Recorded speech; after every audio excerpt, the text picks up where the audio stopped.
आप सभी को शुभ दीपावली की बहुत बहुत शुभकामनाएं। भगवान करे आप हमेशा हंसते मुस्कुराते रहें। इस समय विनोद जिंदल जी को कौन नहीं जानता। विनोद जिंदल जी गोपाल उत्तम नगर का पूरा संभाल रहे हैं। आइए, इस समय दिवाली आने वाली है, आप सभी को दीपावली की बहुत बहुत शुभकामनाएं। कहना चाहते हैं, कुछ व्यापारी हैं और कुछ हमारी जनता है, कुछ बच्चे हैं पटाखे जलाते हैं, लेकिन कुछ ज़्यादातर व्यापारी भी परेशान हो रहे हैं क्योंकि उनके हिसाब से जो सर्वे किया है कि उनके व्यापार पटाखों की वजह से शायद उनका नुकसान हो रहा है।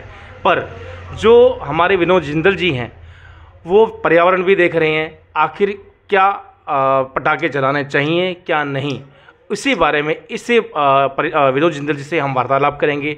जनता को क्या सुझाव देना चाहेंगे। आपका हमारे चैनल में बहुत स्वागत है विनोद जी। आपके और आपके पूरे परिवार को शुभ दीपावली की बहुत शुभकामनाएं। आप हमेशा हंसते मुस्कुराते हमेशा स्वस्थ रहें, यही हम भगवान से कामना करते हैं। बहुत बहुत धन्यवाद अनिल जी आपका। मैं सबसे पहले तो अपने सभी देशवासियों को, सभी भाई बहनों को दीपावली, छठ पूजा, गुरु नानक जयंती और सभी त्योहारों की हार्दिक बधाई और शुभकामनाएं देता हूं। और आपको भी, आपके परिवार को भी बहुत बहुत शुभकामनाएं। बहुत बहुत धन्यवाद सर। अब मैं ये कहना चाह रहा हूँ कि जैसे कि अब दिवाली आने वाली है, छठ पूजा आने वाली है, तो जानना चाहते हैं कि कुछ व्यापारी जैसे ही कुछ नाराज़ भी हैं पटाखों की वजह से, और कि हमें हमारा व्यापार ख़त्म हो गया, लेकिन जहाँ तक हमारा स्टेट है, राज्य है, पटाखों पे बैन भी लग गया और आप पर्यावरण देख ही रहे हैं, तो उसके बारे में बताना चाहेंगे, आप क्या सुझाव देना चाहेंगे व्यापारियों को भी, और जो जनता है उससे पोल्यूशन भी हो रहा है, उसके बारे में आप क्या कहते हैं। देखिए, जहाँ तक पटाखे बेच के पैसा कमाने की बात है और व्यापारी वर्ग इससे नाराज़ है, व्यापारी वर्ग अपनी जगह शायद ठीक होगा, लेकिन मैं उन सभी व्यापारी भाइयों से ये ज़रूर जानना चाहूँगा, क्या अपने शरीर से, अपने परिवार से ज़्यादा बड़ा है पैसा। यदि कल हम ही नहीं होंगे, हमारा परिवार ही नहीं होगा, तो पैसा किस काम का होगा। ध्यान से सुनिए, विनोद जिंदल जी ने भी क्या कहा। जैसे कि अभी हम थोड़ी देर पहले हम विधायक जी से भी बातचीत करी थी, उन्होंने भी यही बातचीत करी। ऐसे ही सबसे पहले कह रहे हैं, उत्तम नगर में आम आदमी पार्टी के 4 विधायक और 4 ही निगम पार्षद, उनमें से समाज सेवक ज़्यादातर यही दिखते आ रहे हैं, ना कोई भेदभाव ना कोई पार्टी, लेकिन इनकी एक ही राय है कि जिस तरह पोल्यूशन हो रहा है, अगर पोल्यूशन को देखते हुए अगर हम ही नहीं रहेंगे तो हम पटाखे क्या जलाएंगे, व्यापार कहाँ देखेंगे। तो व्यापारी जरूरी नहीं पटाखे ऊपर ही डिपेंड रहें, और कुछ भी व्यापार कर सकते हैं और सांस ले सकते हैं। देखिए, आज से लगभग 25-30 साल पीछे आप चले जाएं तो पटाखों का ऐसा दौर था ही नहीं। हम लोग दिए जलाकर, सरसों के तेल के दिए जलाकर और इन सब से दिवाली बनाते थे बड़े शांतिपूर्वक। आहिस्ता आहिस्ता विस्फोटक सामग्रियां बनती गई, इससे पोल्यूशन बढ़ा है। हमें सबसे पहले अपना शरीर का, अपने बच्चों का, अपने परिवार का और अपने देश का ख्याल रखना है। पटाखे का बहुत सारे ऐसे अल्टरनेट है हमारे पास जिससे हम दिवाली मना सकते हैं। दिवाली हम लड़ियाँ लगाकर भी जला सकते हैं, दिवाली हम एक दूसरे को मिठाई देकर भी मना सकते हैं।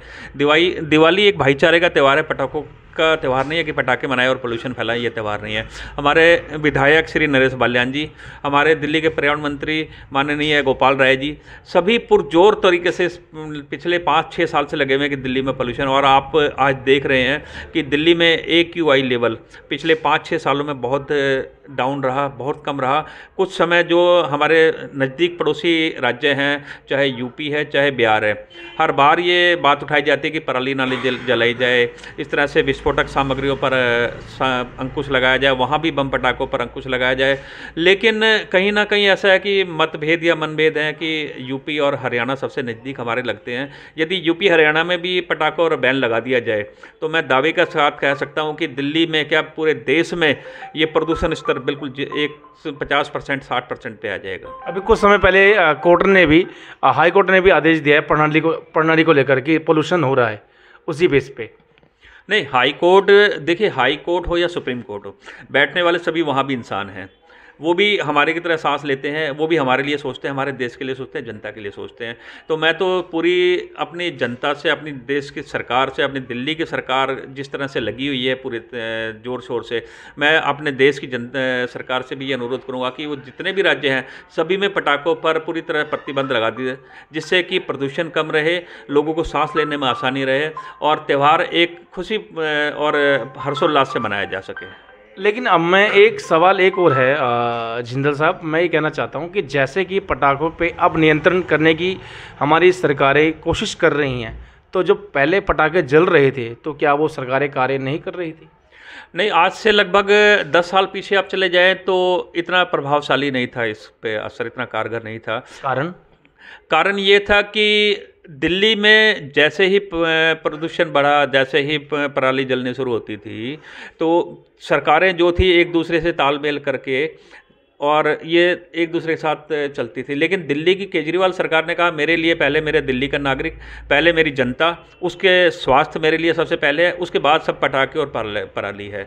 इसलिए वो सभी शायद आज की डेट में यदि आप केंद्र सरकार की बात भी करें या अन्य राज्यों की सरकार की बात भी करें तो वो भी इसलिए हमारी दिल्ली की केजरीवाल सरकार से परेशान है कि ये किसी बात पर समझौता नहीं करते जनता के स्वास्थ्य को लेकर। अब आप देश की जनता को क्या सुझाव देना चाहेंगे इस दिवाली में? मैं सभी देश नागरिकों को, सभी देशवासियों से अनुरोध करूंगा कि जिस तरह से दिल्ली की सरकार ने एक ये ठोस कदम उठाया है कि प्रदूषण को कम करने के लिए पटाखे ना जलाएं, ऑड इवन का इस्तेमाल करें, पराली ना जलाएं, ये अनुरोध करते हैं। मैं सभी राज्यों की जनता से और सभी सरकारों से अनुरोध करूँगा कि इस नीति को सभी राज्यों में लागू किया जाए। आप पर्यावरण को देख रहे हैं, उस बेस पे आप क्या कहना चाहेंगे? पेड़ पौधे, हरियाली, इसके बारे में आप भी क्या कहना चाहेंगे? देखिए, पर्यावरण को लेकर यदि बात करें तो दिल्ली में जो हमारा ग्रीन बेल्ट एरिया था, आज से 3-4 साल पहले यदि आप देखते हैं तो 16-17% बेल्ट एरिया था, जबकि एक मानक स्तर पर 22% ग्रीन बेल्ट हमारी रहनी चाहिए, 22%। और पिछले 3 साल में जो गोपाल राय जी ने मेहनत की है दिल्ली में, आपको जानकर खुशी होगी कि ये 23.5% हो चुका है ग्रीन एरिया हमारा दिल्ली का, जो कि मानक स्तर से भी ऊपर बढ़ा है। और इस साल भी दिल्ली सरकार ने 52 लाख पौधे लगाने का लक्ष्य रखा था, जिसको बड़े आसानी से पूरा किया। लोग जागरूक हैं, हमारे पास लोग आते हैं, पौधे मांगते हैं। दिल्ली सरकार निःशुल्क पौधे दे रही है, निःशुल्क सुविधाएँ दे रही है। आप सिर्फ पौधे लें और अपने आसपास के क्षेत्र को ग्रीन करें, जिससे कि सांस लेने में आसानी रहे। और ग्रीन बेल्ट एरिया बढ़ा है, 23.5% हो गया। हम उम्मीद करते हैं कि इसी प्रकार यदि हमारे पर्यावरण मंत्री लगे रहे तो बहुत दिन दूर नहीं, जब 30% से भी हमारा एरिया बढ़ जाएगा। जैसे कि आपने बताया कि पौधे मिल सकते हैं, वो भी निःशुल्क, लेकिन लोग तो खरीदते हैं। उसके लिए निःशुल्क पौधों के लिए बता सकते हैं कुछ, एक गुजारिश है, कैसे मिल सकते हैं उसके तरीके? कोई भी जनता अगर बात करना चाहे उसके लिए क्या तरीका है?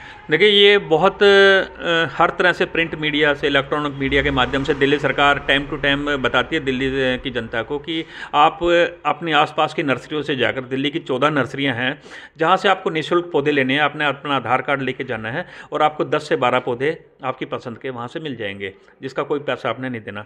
अभी रिसेंटली दिल्ली सरकार के पर्यावरण मंत्री गोपाल राय जी ने एक पोर्टल लॉन्च किया था।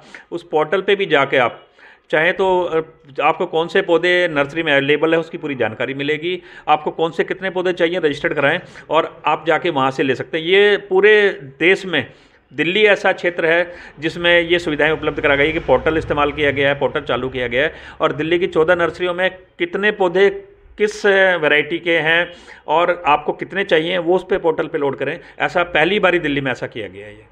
ये बहुत अच्छी बात बताई। जैसे कि किसी को भी किसी भी चीज़ की आवश्यकता होती है पौधे वगैरह की, नीचे दिए हुए नंबरों पे मैं इनका नंबर भी दे दूंगा, विनोद जिंदल जी का भी, और एक पोर्टल भी नीचे लिंक दे दूंगा। आप निःशुल्क पौधे के लिए भी बात कर सकते हैं। आपको, आपके पूरे परिवार को न्यूज़ हाइलाइट्स आपकी आवाज़ की तरफ से दिवाली की बहुत बहुत शुभकामनाएँ। आप हमेशा हंसते मुस्कुराते रहे। न्यूज़ हाइलाइट देखते रहिए, हमारे साथ जुड़े रहें। Next video